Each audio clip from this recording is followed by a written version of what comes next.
देखिए, अगला पाठ है हमारा आर्य समाज के नियम। ठीक है, पाठ 3। इसके प्रश्नोत्तर के बारे में बात कर लेते हैं। ये धर्म शिक्षा जो क्लास 4 का विषय है, उसके पाठ 3 के प्रश्नोत्तर हैं। पहला क्वेश्चन है कि इन नियमों को याद करके गुरुजी को सुनाइए। तो भाई जो नियम है 3, 4, 5, 6 आर्य समाज के, इन्हें आपको याद करना है और फिर याद करके अपने सर को समझाना और सुनाना है, उसका अर्थ बताना है। तो इसीलिए मैं प्रश्न 2 से स्टार्ट कर रहा हूँ। प्रश्न 2 देखिए क्या है।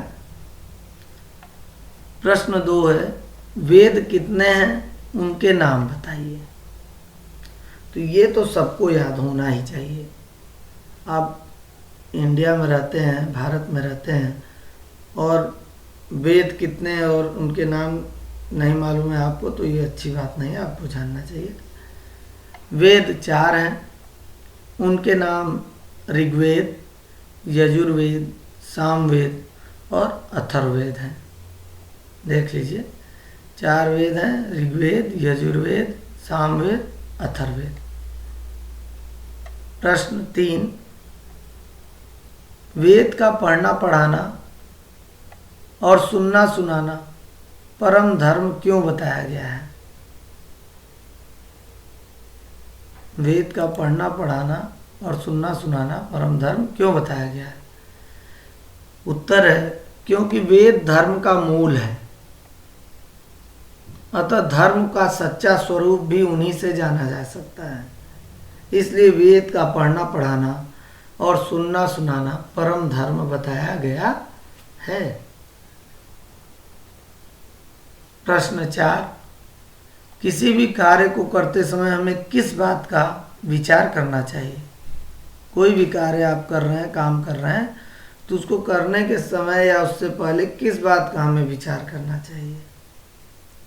प्रश्न 4 का उत्तर है, किसी भी कार्य को करते समय हमें विचार करना चाहिए कि जो कार्य हम करने जा रहे हैं वह धर्मानुसार सही है या गलत। आप जो भी काम करने जा रहे हैं वह धर्म के अनुसार सही है या गलत है, इस बात का विचार जरूर करना चाहिए कोई भी काम करने से पहले, ताकि आपसे कोई गलत काम, अपराध न हो जाए।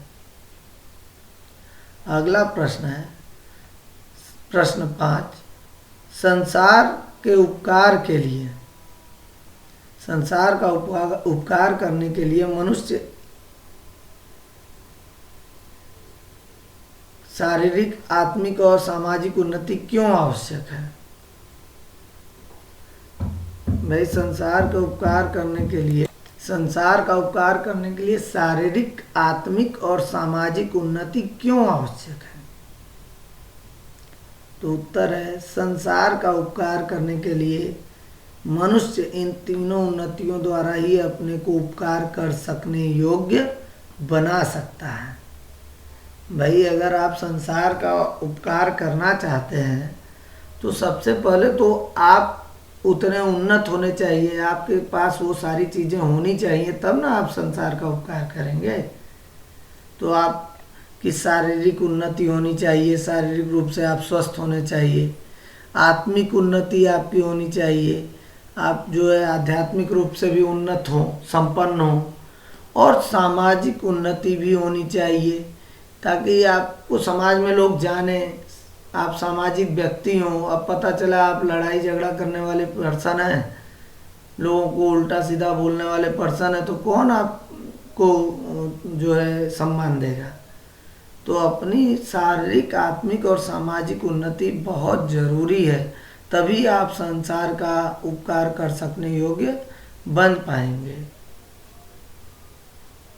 अगला प्रश्न है, धर्म और सत्य का क्या संबंध है?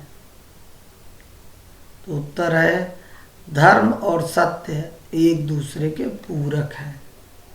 ठीक है, धर्म के बिना सत्य और सत्य के बिना धर्म अधूरे हैं, एक दूसरे के ये पूरक हैं, एक दूसरे को पूरा करते हैं।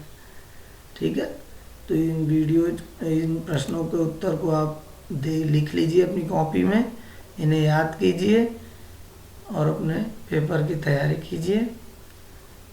और यदि वीडियो पसंद आए तो लाइक करें, शेयर करें, सब्सक्राइब करें। Thank you.